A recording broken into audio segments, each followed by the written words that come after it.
So let's get straight to it. We've got podcasting royalty here today, and I know he'll wince a little bit when I say that, but that's who he is to me.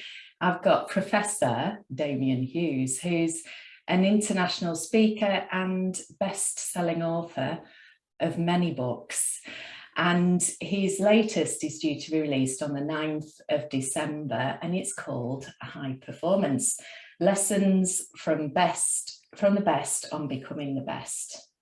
He's also the co-host of the High Performance podcast with Jake Humphrey, and they've interviewed some amazing guests, ranging from, my personal favourite was Matthew McConaughey, woo,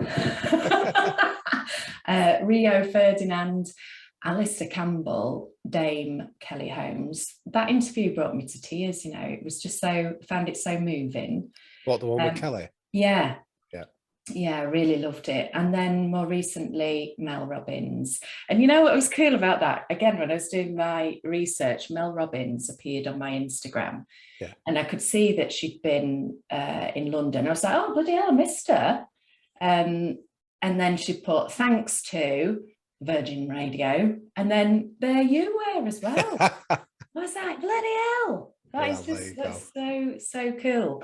Damian, well, thank you for having me, Estelle. Can I jump in first of all and just say it's a proper treat to sit down, have a cup of coffee and chat with you, and I'm really grateful that you've invited me on, so thank you. No, I am honoured. And as I said, I was saying earlier, folks, I said I was a bit nervous about doing the interview because he is podcasting royalty in my book. I wish it was. Yeah, no, well, you are. And you know what's brilliant is like when I talk to my clients and stuff, I'll say, hey, there's a really good, I have a podcast, but there is a really good podcast to listen to, and they all chat about it now, and oh wow, okay.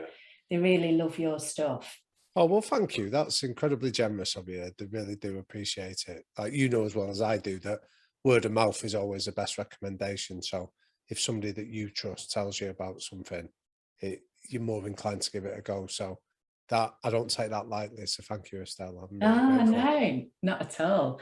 We were having a bit of a giggle, weren't we, earlier about how we first met, because I have been honoured that Damians endorse my book, which is due out on the 25th of March 2022, longest book release ever. And you know, well, can I jump in here and just say it's actually a really brilliant book. It was a privilege to again get a chance to get an advanced copy and read it. I think you're a brilliant writer. I think it's really brave for anyone that's interested in this. I think you've taken some quite tough topics and you've sort of really exposed yourself in it, as well as giving some really practical ideas. So I think people will love your inner brilliance, how to shine when it comes out. So congratulations on it. No, cheers. And I was saying, we met, didn't we? I know. With the release of your first book. And that's 16 years ago. That's scary, that, isn't it? Yeah, it is, but it is brilliant because I can remember watching you, because I'd literally just set up my own business. Yeah. And I can remember thinking, wow, look at him. I really aspire to be like him. And no, seriously. And then, so I was flicking through your book again this morning, because obviously it was donkey's years since I read it. Yeah. And one of the headings is sink or swim. And, you know, that's actually one of the headings in. I know, yeah, I saw that today. Well, I love the metaphor. I love I love the sort of the sailing metaphors that run all the way through it. But I was like, oh, bloody hell, you don't realise how stuff influences you, you know, at an unconscious level. And, you know, so, yeah, apologies if I inadvertently copied that. Well, you haven't, and it's unique, it's yours. And no, I mean that. And I know it's not always easy to sort of talk yourself up.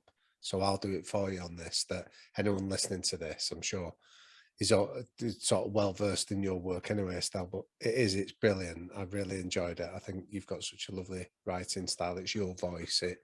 It's really evocative. So yeah, I think it'll do really well. Fellow Northerner, you see. I know. There we go. But no, so that I haven't even finished my intro for you. I need to Oh, tell sorry, people I've what you. jumped No. I knew. You see, I'm always like this.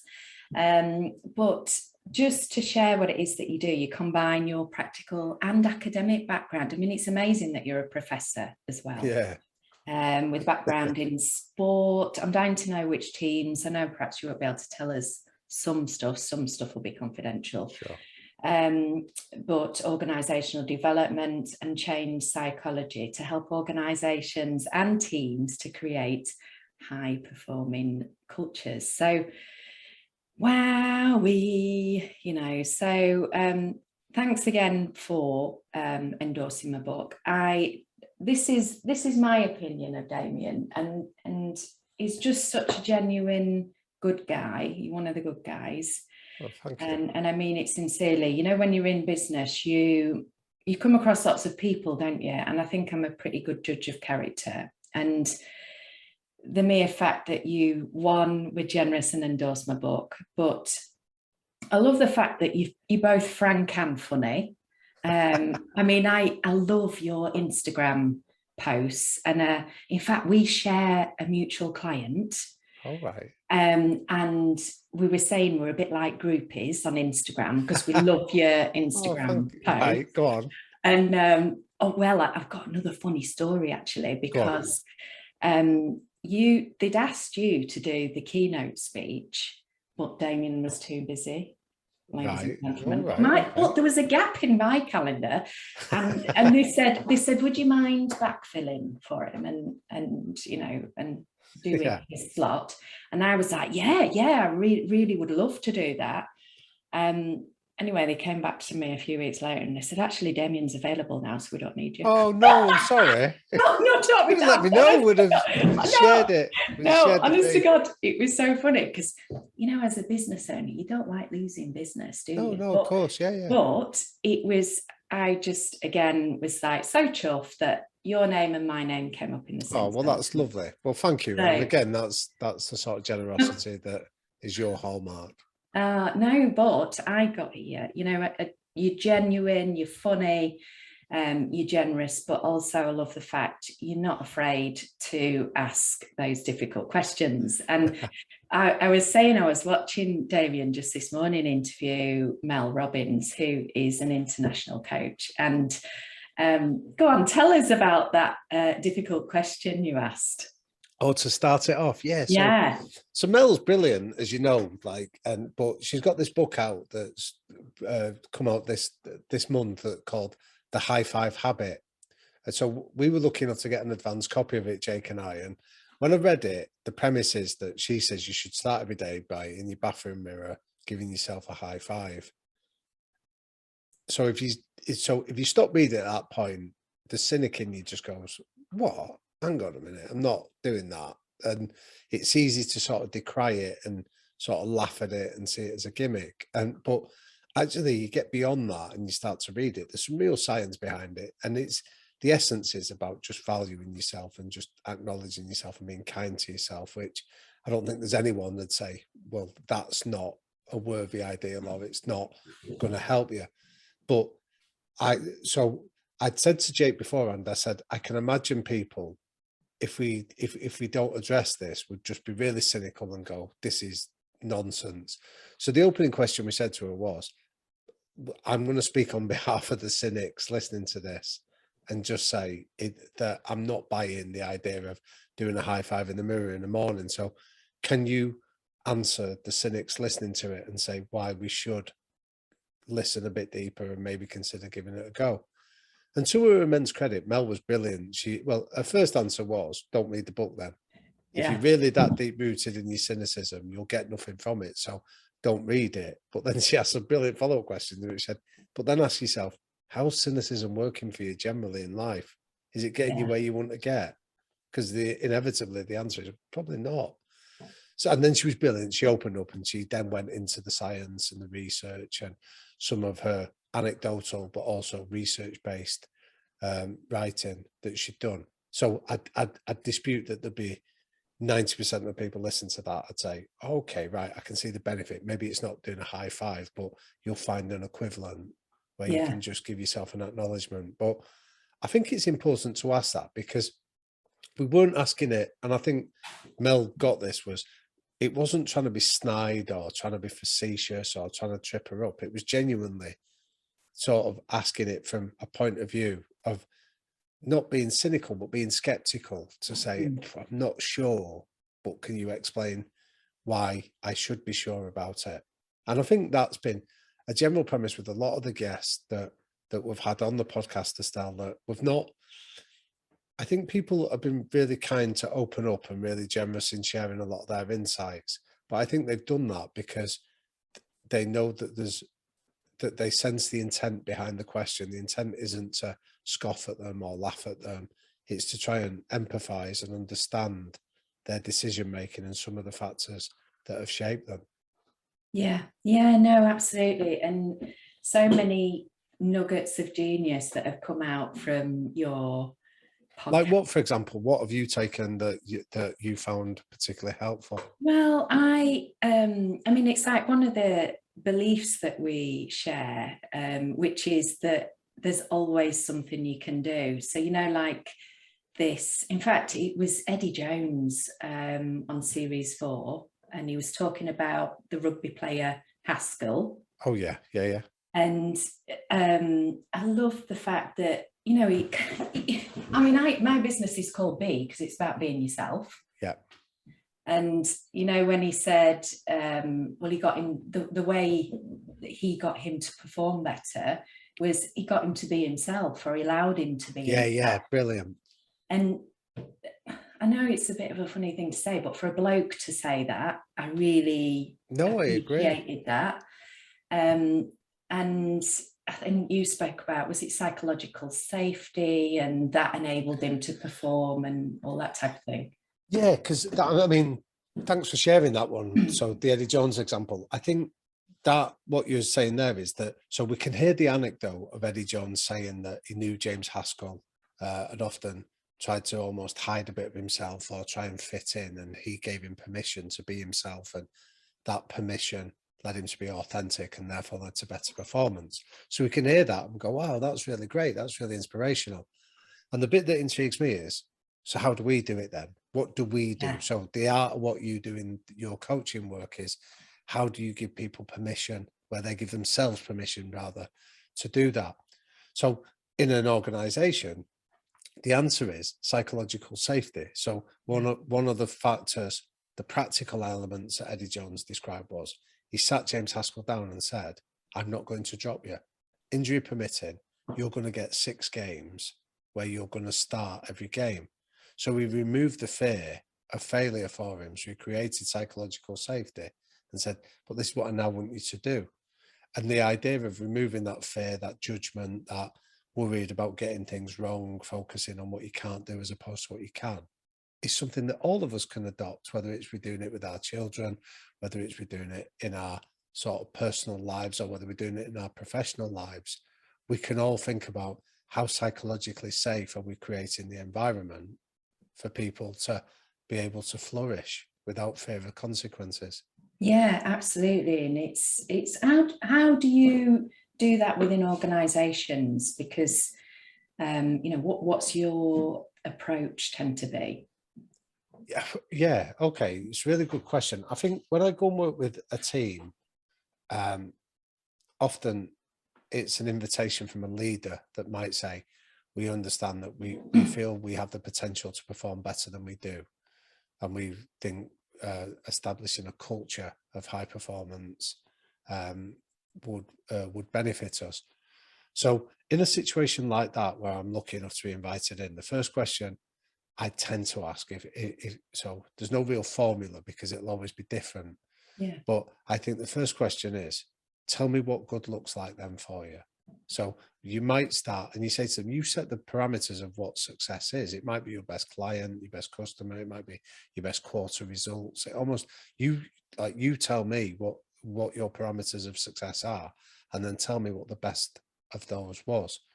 So it might be like, let's say if you're talking with somebody that says, oh, it's this customer, we have a brilliant relationship with each other where there's trust and we work really well together. You then say, right, okay, so now let's look at the behaviors that underpin it. So I sum it up in the 3-word summary, Estelle, that says success leaves clues. And the idea is if we start by looking at what makes you good, and we can start to be forensic in what are the behaviors that are consistently present when success occurs. That has got 2 functions. The first function you're doing is you're creating an inclusive environment. So you're not looking for what you haven't done, you're looking for what you have. So who doesn't have an opinion on why somebody's been successful or why high performance has occurred? So first of all, it invites everybody to participate in the conversation. But the second thing is that old saying that confidence comes from evidence. So what you're doing is you're giving them the evidence that says you're already capable of doing this. We're not asking you to invent something in a vacuum that you don't know whether you have the potential. We're already saying you've done it. So the then question is, how do we do it more consistently across the board? So that's often what I find is a helpful starting point, whether you're talking about an individual, but my work tends to be more with teams or organizations. Then the question is, so how do we get more of this behavior more consistently? And then that can take you down so many different rabbit holes. You know, it might be about how we reward, it might be how we promote, recruit, how we exit people, it might be our communication strategy. There's a million different ways it can go, but I often find if there's a helpful starting point, success leaves clues is a pretty neat way to do that. I love that quote. Oh, thank you. Yeah. No. But well, again, if we use a podcast, really simple example of it on the podcast is that Dina Asher Smith, you know, she was a bullying, she was a sort of, she was just a fizzing ball of lovely, positive energy. And she was really keen to tell us about when she won the World Championships, the 200 meters in Doha a couple of years ago. People remember the success, the outcome of her sort of setting records and winning the gold medal. But what they forget is the semi-final, she was dreadful. So she, in her words, she had a really bad start and she sort of managed to recover it. But she said when she came off the track, she was panicking. She was in panic mode and she went to a coach, John Blackie, that she's had since she was 8 years old. And she said, I was asking questions, firing them at him like bullets, like, what do I need to do? Do we need to work harder? Do I need to go and practice more of them? Do we need to go back to the drawing board and look at? And she said she was in panic mode and a coach just went, Dina, he said, you're going to do what you've been doing thousands of times. We're not going to do anything. You're just going to go back and do your normal start that you've done thousands of times over the last 4 years. And it was almost, that was a great example of, you don't need to do anything different. We don't need to create something in a vacuum. You're going to do what you're already capable of. So he pointed her to the clues of why she'd been successful in the past. And so it was almost like he laid the blueprint, he had the blueprint for her and said, you didn't do the blueprint, but you know you can do the blueprint because we've got plenty of evidence for it. And she said it just calmed her down, gave her the confidence that, you know, it was just one bad start. It wasn't that I'm a bad starter. So she didn't let it infect her identity or anything about it. It was like, I just need to go and do what I always do. And then that allowed her that freedom to just go out there and perform to the potential that she's obviously got. But that is so powerful, isn't it? She didn't let it infect her, because so often, you know, how many times in our line of work do we hear of people that have been, in inverted commas, infected by a bad experience, which is then holding back that performance. And I mean, I cheat with clients because I use havening. So we just go, right, let's just get rid of it from your mind anyway. But yeah, that is, and I'll tell you the other thing I loved you said as well. You said confidence comes from evidence. Was that it? And I've never heard that said before, but it's really valid as well, because I certainly as an NLPer, you rely on, oh, come on, let's change state. Well, actually, no, let's also change the belief by looking at the evidence. I think that's really so to construct a belief that I think I'm capable of doing it, you look for things that you go, well, what have I done before that has got some transferability to this? And the more evidence you can give people, the more then it is a case of, it's almost like you're creating a scaffolding effect, that compound effect of the more you do it, the more you can do it again in the future. So you create sort of autopilots that just allow you to get out of your own way. Yeah, absolutely. And that thing that you said as well about, a blueprint, and it's so important, isn't it? That because I think we can be dead busy fools, can't we? Keep trying to reinvent the wheel, when in actual fact, if we, like you say, we look for the clues in previous successes, So I'll give you a neat example that when I work with sort of sports coaches, the best coaches I do is, a metaphor I use is, it's almost like an architect having a blueprint of a house. So you start with the architect's blueprint, but then when you get a part of the building that's constructed how you want it, you replace. It's like a jigsaw puzzle. You take that piece and you put it on the blueprint to show this is what the idea now transfers to in practice. So for a coach, when I work with sports teams, you say, so what's your blueprint and what it looks like? And then when you get the evidence on there on the field, take the blueprint and transfer it for the real life example of it, and eventually you can create that jigsaw effect of all real life examples of it. So, and then when you're coaching a game, when the players don't do it, rather than focus on what they haven't done, go back to the blueprint and reinforce, this is what you need to do, not what you've done. So you coach from a strength-based perspective rather than from a weakness. Yeah, no, that's brilliant. And you'll laugh, we were going to slide into a quick fire round, but I knew we'd probably get chatting, because, and I've got so many questions I do want to ask you, but you're starting to give us insights anyway. Can you give us your average day in the life of, and can you tell us about any of the teams that you're working with, or anything? So the average day is completely unpredictable. So I think when I reflected a little bit, when I left school, I remember thinking to myself once, like, what would my teachers have said about me? So if they did it, if when you think from that point of view, people that you've been at school with in their company for so long, what would they have said? And I was fortunate enough to ask some of the teachers when I saw them, and the general consensus was, they said, you're a nice lad, but a bit of a pain in the arse. And nobody sort of felt like there was no malice in what I was doing, or certainly in the latter part of my school career, but they felt that I got distracted, and I got distracted when I got bored. And they said, we knew when you got bored, because you'd start sort of asking questions or being extra curious, and you, as a teacher, you were a pain. So when I reflected on it, I thought that's because I need stimulation. If you put me in a job and get me to do the same thing over and over again, I won't get the best out of me. So I need stimulation, which is why I've been lucky enough to sort of try and structure what I do with lots of different strands to it. So I work with sports teams. I do work in sort of the corporate environment. I do a little bit of teaching as a visiting professor at the Uni in Manchester, Manchester Met. I do the books, I do the podcast, and I just try and have like a real variety in what I do. And that's only because that keeps me stimulated and stops me getting bored. So I don't like the idea of doing the same thing over and over again. I realized about 15 years ago that I was unemployable. So no employer would have me, and I understand that. And because I need to be on the move and doing stuff to get the best out of myself. So an average day really is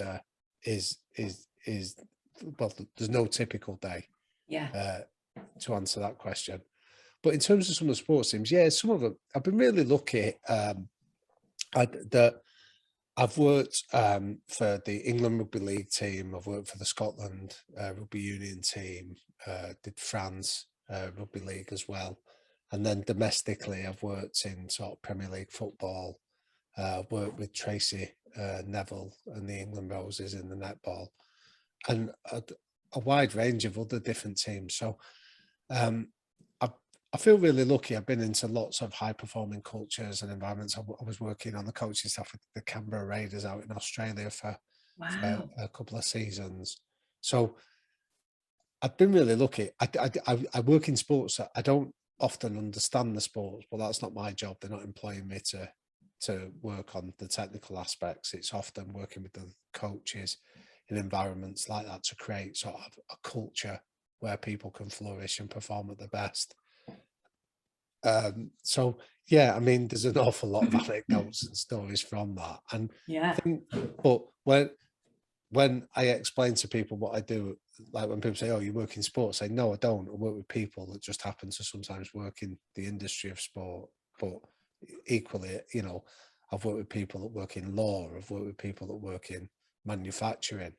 It's the Yeah. people element that I work with. A bit like if someone was to ask you, like, do you coach a certain sector? You go, no, you coach people that might Yeah. work in that sector. And I think that's the bit that really inspires me and that I really enjoy.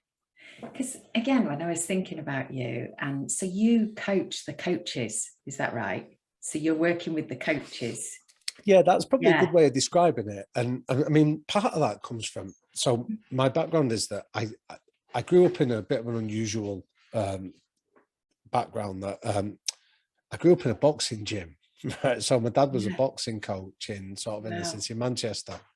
And I think as an adult, um, we use this phrase at the university when I first went there that they say we don't do research, we do me search, where we try and understand our lives and our biographies. And I think what I do now has been shaped by where I grew up. So my dad was a boxing coach, and like a lot of people might have a sort of stereotypical image of what boxing gyms are like. They're often in sort of gritty inner city areas that social deprivation is around, and that was the stereotype where I grew up, in sort of inner city Manchester. But what it taught me was that there was guys from the local community there that my dad was working with that went on to that win Olympic medals, that Yeah. went on to become world champions and reach the summit of their profession. So I was around high performance from as far back as I can remember. But what always intrigued me was the work in the shadows. So I was never sort of blinded by the bright lights of the outcome, you know, like in the big events. It was always the work in the shadows that intrigued me. So I saw, from a coaching point of view, the hard work, the commitment, the sacrifice, the dedication, the analysis that precedes that for months and months before the big occasion occurs. And I knew how hard it was, how lonely it was, how difficult and demanding it can be.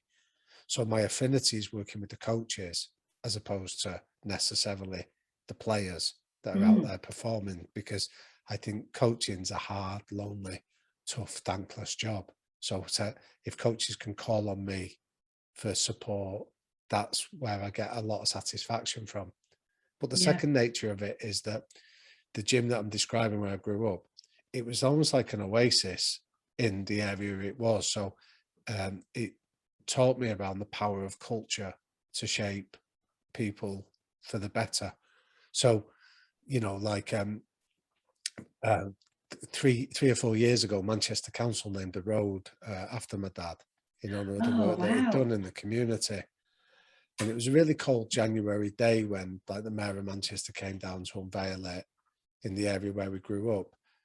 And I remember looking around, Estelle, and like myself and my brothers and my sister were there because my dad's quite poorly now. Yeah. But we were looking around, and there was about 300 people there that day that had come for the road naming. Wow. And I'd estimate 80% of them had never set foot in a boxing ring in their life. They'd never gone into that boxing gym to box. They'd gone in there to be respected, to be valued, to be given discipline, to be listened to be understood. And they all came to talk about how that culture, that environment that they'd grown up in, had helped them as people, as parents, as professionals, and in all other aspects of their life. And that really informed a big part of what I do now. So working with coaches or leaders in the shadows, but equally to help them create high performing cultures that can be a competitive advantage. So that those two aspects have shaped my professional career. So yeah, I'd say 80% of the people that were there that day, Estelle, were people that had never set foot into a boxing ring. They never joined the boxing club to box. They'd come into an environment where they were going to be respected, valued, cared for, understood, and seen. Yeah. And they came to talk about how that culture had shaped them as people, as parents, as partners, and in other professional aspects of their lives. And I think that then, as I say, that's the me search bit that sort of informed a lot of what I do. So I love working with leaders, and so the outcome of that is to work with them to create cultures of high performance. And when I define high performance, it's where people can flourish and perform at the best of their abilities. Where does, I mean, it's interesting, you know, you were sharing about the impact of, well, I don't know whether it was about the impact, whether those were retrospective stories, but how aware were you of what the teachers thought about you in that moment? Because I was going to come on to, you know, in one of the chapters, which is similar to your chapter, which is about understanding what causes you to sink or swim. And just really about the positive and negative experiences that have, because we can, one of my views is that I think good can come from adversity. And again, you know, like when you look at imposter syndrome, 70% of people experience it, but also it's a driver of performance as well. And I end up seeing people literally, usually when they reach a tipping point. So when they've got too much of that imposter syndrome going on, and it just needs to be pared back a bit. So were you aware of what the teachers thought about you? Yeah, in quite a stark way. So, as I say, that in terms of the background where I grew up, like for some further context, like my dad had left school as a illiterate 14-year-old. So he had to teach himself to read all right when he was an adult, and he became like a voracious reader. And he had this belief about education was the way to improve yourself, to better yourself. And my mum was a real advocate of that. She was like the one that would sort of encourage us to dream and things like that. Wow. So long story short is I ended up getting a scholarship to a good school in the area. So it was a grammar school, and I got a scholarship to get there. And when we talk about imposter syndrome, I wasn't using that phrase, but I felt like a definite imposter when I went in there, because like nobody from my family had gone to a school like that, and I'd been lucky enough to get this place there that was paid for me. And I was a fish out of water. I got in there and felt like a fraud. And the only way I could cope with that was, at the time, being a bit of a dick. So sort of like if anyone said anything out of turn to me, I'd happily have a fight with them. You know, it was like that kind of levels of immaturity. And I ended up, by my second year, I got expelled from the school. The school kicked me out for just these repeated transgressions. And I remember getting kicked out for a fight that I'd had and going home, and like it was a pattern of behaviours. I knew my mum and dad were upset, but they were just devastated that evening that they'd seen that I'd had this brilliant opportunity given to me that I'd chosen to squander. And I think they felt like really devastated by it. But there was a really lovely sort of segue to the story, was that I was an altar boy at the local Catholic church around the corner from where we grew up. Now, if you'd sort of seen me at school, those two facts didn't equate. I was this bit of a harem-scarum kid, but then serving on the altar on a Sunday. And where these two worlds collided was that a teacher from my school had come to mass one day and seen me on the altar, and I could see him trying to square the circle of, what's that idiot doing there on serving mass, looking angelic? And the next day at school, he'd come and asked me what I was doing there and things like that. And then I think he'd explored and found out that I was from a really nice family. So I was from a good family, and he knew that my dad was running this community gym and my mum was supporting him. And while we didn't have a lot, we were good people. Yeah. And what happened was, when I got expelled that evening, I was at home, my mum and dad were devastated, and there was a knock on the door, and this particular teacher called Bernard Council turned up, and I got sent upstairs, and he spoke to my mum and dad, and then I got sent down. And Mr. Council came and said that he was going to speak up for me at school and see if he could get them to reverse the decision, as long as I committed to behaving myself and said, if there's Wow. another transgression, you're not going to get another shot at this. So I was about, I think it was second or third year at school. So I don't know what years that equates Yeah. to now with Yeah. kids, but I remember thinking, I need to change something here. I need to sort of get to grips. And I wasn't talking about imposter syndrome, as I say. That Yeah. wouldn't have been a concept I was aware of. But I remember thinking, I'm just gonna sort of knuckle down and behave myself here. So I thought, like, I never felt I was clever, but I thought I can work hard and that's within my gift. So I'm going to sort of discipline myself to just try my best. So I might not be the cleverest amongst these kids that I'm surrounded by, but I'm going to work as hard as I'm capable of. And Yeah. that was like quite a seminal moment for me that Yeah. I know it seems like you were talking about, but I think your point around trauma, and I use that term lightly in my Yeah. case in this one, but that kind of trauma of that experience could have gone two ways. It could have led to tragedy of me Yeah. sort of letting it define me as being like thinking I was a tough guy sort of character, or I could have gone, you know what, you're better than that. I think you've got the potential to try your best and just admit vulnerability. Yeah. So I still take, so when I got made an honorary professor at Manchester Met where I'd studied Wow. back in 2010, and like the local, like the Manchester Evening News did a piece on it, and one of the questions he said was there any teachers that had an impact on you? And I quoted, I said, Mr. Council, my teacher, turned my life around. And the lovely story was Mr. Ah, Council then reached out to me. So since that, for the last sort of 12 years, I take him out once a year. Like he's in his mid 80s now. He's widowed.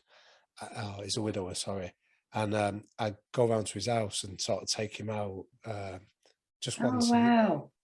And More evidence of good guy, you see. well, no, I like, No, honestly. but like, I'm not recounting the story for that bit. It's because I think it's like a debt of gratitude, you know, because I Yeah. think he came along and there was no reason for him to want to believe in me, and there was no reason Yeah. for him to put his neck on the line, but he Yeah. chose to do it. So I just think that I don't feel it as a duty because I like doing it, but I feel that you owe it to somebody to show that gratitude. So like the book coming out next month, that I always send him a copy with a letter just to like, Yeah. I think for a lot of people like that, like when we've interviewed people like Kelly Holmes that you said, Yeah. she spoke about her sports teacher, that she said she was a mixed race girl in an all white village. She was failing at school. She was in foster care, and her sports teacher just went, I think you've got something in you. Yeah. And I think there's so many people that can remember somebody that came along, and it's Sigmund Freud that talks about the golden seed, somebody that just comes Yeah. and says, I think you've got potential that you can't quite see yet. And Yeah. I think we can all play that role for people. So Mr. Council for me is a reminder Yeah. of that, to do it myself. But also I think we always need to honour and acknowledge those people that have done it for us. And that's just my small way of Yeah. just reminding myself of you know, of how lucky I've been. And I think when you do that, it sort of keeps your feet on the ground and stops you getting big headed as well. Yeah. And but again, I think it's another demonstration of how humble you are and how your parents sound really cool. You know, the fact that your dad became such an avid reader, and then you've got mum in the background saying you can pretty much do whatever you want. Yeah. And I can't imagine how proud they must have been when you became a professor and you're writing all your books. Yeah, well, I mean, there was a lot, like, it's like saying my dad's quite poorly now. He's got advanced dementia, but when I got the professorship, I had to go and do sort of like a welcome lecture. Yeah. And like, my only request was, I said, can my mum and dad and my auntie Pat come and be guests of honour? And they were like, yeah, sure. Like, I think they Yeah. thought it was daft, but Yeah. I went, no, you just have to make them guests of honour. I'll Yeah. do anything you want after that. And they did. And I remember my dad coming up to me before I did the lecture, and he was nervous for me. And this was a bloke that had sort of like been in like world title fights at Madison Square Garden, and he'd been sort of to the summit of his own profession. And I could see he was nervous for me. And again, it was really like, I feel quite choked up when I think about it, but he said it was one of his proudest moments, seeing his son do well in or getting honoured by an educational establishment. Yeah.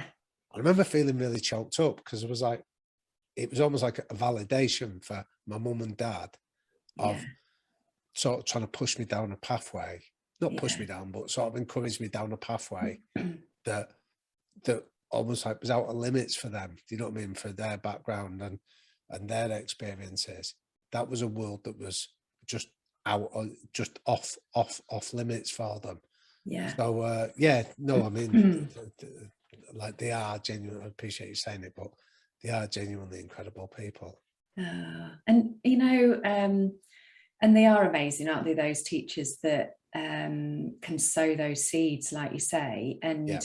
I mean, what's interesting when I do the work with my clients, there's those amazing teachers, and there can also be those that Yeah, you yeah. know, you know, The that other extreme. Yeah, yeah. prove. Although I remember Mr. Gibson, if you're listening, he told me I'd amount to nothing. Wow. You But know, that, but like, you remember that as well, don't yeah, you? Of no, you course you do. do. And but that for me gave me fire in my belly to go, do you know what? Screw you, I'll prove Brilliant. otherwise. And but it's interesting, isn't it? You can go one way or the other. And you were saying, again, one of the things that I connect with you on is this, you know, taking responsibility Yeah. for your own shit, basically. Yeah. And you know, in that moment, you made that decision that you were going to shape up at school, and you took responsibility and you took your life off in a different direction. And this whole learned helplessness, and Yeah. you know, so yeah, it's just really impressive. But he explains a lot, and this is why I love doing these podcasts, is when we get under the surface of who people really are and Yeah. Yeah.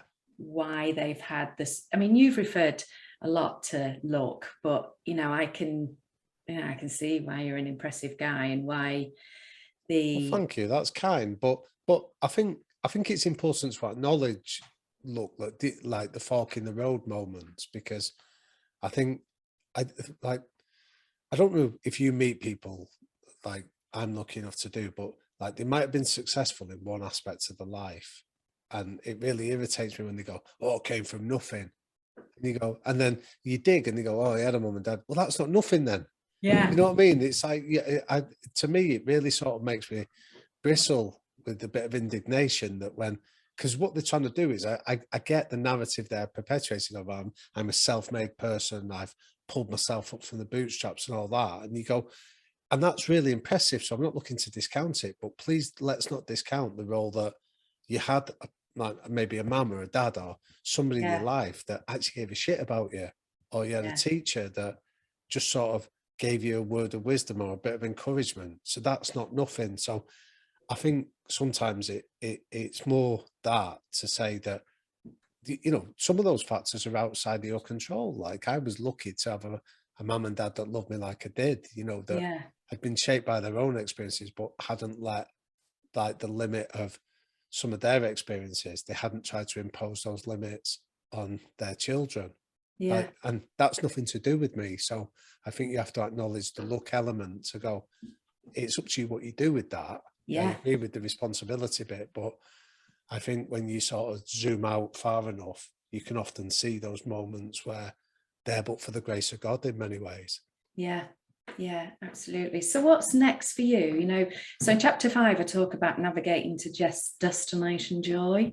So Yeah. what, you know, where, when I think again about how your career has gone and, you know, all the amazing results you've achieved, what's next for you for the, is 3 to 5, because for some guests, 3 to 5 years is too far ahead to think about. What, Yeah, yeah. how does it work for you? I think if you'd have asked me that 3 to 5 years ago, you'd have got a different answer than you're getting today, Estelle. I think I've I'm in a place in my life where I'm sort of trying to enjoy the journey rather than get to the destination, if that Yeah, makes sense. I yeah, yeah, think for a long time I've sort of been striving for what's next. You know, like I'd finish writing a book and I go, right, I want to work on the next book. Now I've got a couple of ideas, or I want to do it. And I think it leaves you exhausted, but also you go, well, it's never enough. So you never Yes. give yourself the chance to enjoy the journey because you're always on to the next stage. And I think becoming a dad, so I've got 2 children, so my son's 12 and my daughter's 9. And I think the passing of the school year sort of makes, like, speeds things up a little bit, where you can go, oh, when you talk about the summer holidays now for next year or whatever, and then it's on you and things like that. And I think what that's led me to do is try to enjoy the journey rather than the destination. So rather than go in with a really clear set of, I'll relax when I've achieved this, or I'll relax when I've got that done, it's trying to slow down a little bit and enjoy that. So I finished the book, and which has been a pretty intense writing period to do it. And like, normally I haven't done this before. I've immediately started planning the next one, and I've deliberately sort of gone, no, don't, just give yourself some time to stop and think and reflect and decide where I want to go next with it. It's like the podcast. I really enjoy doing it. Like you'll know, there's a lot of work, a lot of preparation, a lot of research goes into it, and it's not like I'm not making any money out of it. I'm doing it because I just really love it, and I'm really intrigued by doing that. So I feel really lucky to be working with some great people on it, including Jake. So me and him are enjoying that. We've sort of carried on recording, but I really don't have any sort of aspirations of what I want to do next. I want to just enjoy deciding next step as it comes along. Nice. I like it. So we'll bring things to a close. And so obviously you have interviewed so many brilliant people. When you think about success, who springs to mind?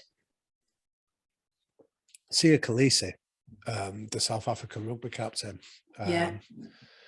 Because he was somebody that I'll tell you the context of how we got him. I've got a mate of mine called Tom that works down at the Stormers in Cape Town, where Siya Kolisi was playing, and we'd sort of trade messages and we'll update, like, share ideas.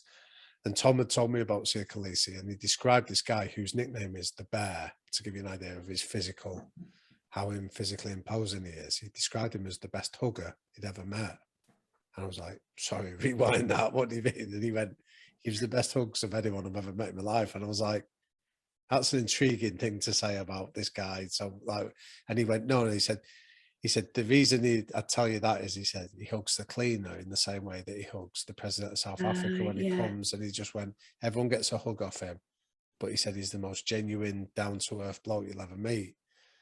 So when you start looking at him, you go, how's this guy that he's the first black captain of the Springboks rugby team? How's he brought all these different races and the diversity of the members of this together to get them to win world titles, like the World Cup that they won? And then when you meet him, you go, I get exactly why you've done it, because he's a bloke that just treats everyone the same. He's got this, he uses this Zulu phrase called Ubuntu, which means I am because you are, which lies at the heart of psychological safety, but he just role models it. Wow. So I got his number, texted him, and he was like, he was coming back, he said, I'll do it, I can't commit now. And he was really, and then in the end, I managed to pin him down to one Sunday afternoon where he sort of dialed in, and we spoke to him from Cape Town. And I came off the call and I said to my wife, I said, I feel I've just spoken to a future president of South Africa. Wow. Like, he transcends sport. So, like, he was telling us a story that the night before they played England in the World Cup, he said his wife phoned him up and she said, what are you thinking about? He said, I'm thinking about the game tomorrow.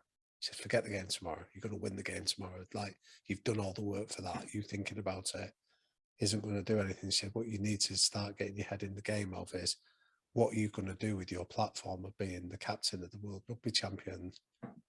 And he said he sat down the night before the World Cup final and wrote down that he was going to speak out against about gender-based violence in South Africa. Wow. He was going to set up a school in the township where he came from. He was going to sort of set up a food bank scheme to help those that were starving. And he was just a guy playing a different game than everyone else, that he had a sense of purpose about how he could make the world a better place. Yeah. And he was using his platform at that moment to be the captain of the world champions to do it. So he was a bloke that, like, he was one of the few guys that one of the questions we ask on the podcast is, what are your non-negotiable behaviours? Yeah. And the reason we ask that is you get to the heart of somebody's values, what they stand for. He came back, shot back with kindness. Yeah. As his first one. And as I say, this is a guy that, if you look at him from the outside, he is literally, his nickname, the bear. He's a bear of a man. And yet he's sat there going, it's about kindness, it's about vulnerability, and it's about treating people with empathy. And I was like, to me, it was just incredible to hear somebody speak so powerfully like that. So when you ask that question, he's the first thing that comes to mind. Yeah, you've made my hair stand on end. I knew you'd be brilliant. I've got so many more questions that I would have asked you, but I knew it'd just be so interested, and I'd be transfixed with all your stories and nuggets in those stories. And so thank you so much for being. I've loved it, honestly. And again, let me repeat it. I loved your book. I think it comes out 22nd of March, so we can pre-order it now, but it's fantastic. It's smart. It's like the words I used when I was thinking about it, when I'd read it, it was warm, which captures your character. It was wise, which captures the work that you do. And then the other phrase I used was, it was just so wonderfully honest. I felt I could read it and really relate to, I could recognize so many things personally in it that you were sharing from your life. That was like, yeah, I get that. That's me. I do that in the same way. And I just thought it was such a brilliant guide that I can't recommend it highly enough. Bless you. Well, thank you. And of course, you've got your book coming out, haven't you? Yeah.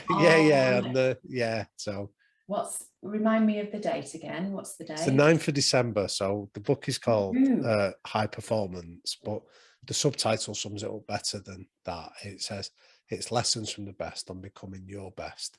So the idea behind it is, it's not about being a world champion, a millionaire, a gold medalist. It's about saying, how can I do the best that I'm capable of in this moment with the resource that I've got? And it's sharing some of the insights from some of the people that we've interviewed.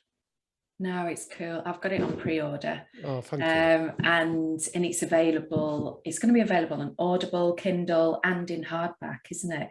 Yeah. So I couldn't get any Shakespearean actor to record the audio book, so it's me doing it. Like, Jake's all right; he's a polished presenter, but so if you're going to do the audio book, you have to listen to my dulcet tones. No, well, I think that's cool. I was going to say, if you recorded it, because you've got great dulcet tones, so why not? Well, we sat there and we went down to London, and it took us 2 days and sat in a room reading it, which is a weird experience, really, especially when you've co-authored it with somebody, because you have to, like, you're writing bits and you're sort of looking at each other as you're doing it, but it actually really brought it to life in terms of, it's slightly different than the book itself, because it's us reading it and sort of pausing a bit and going, actually, this is like, that's really smart at that point you made there, Jake. And you go, oh, thank you.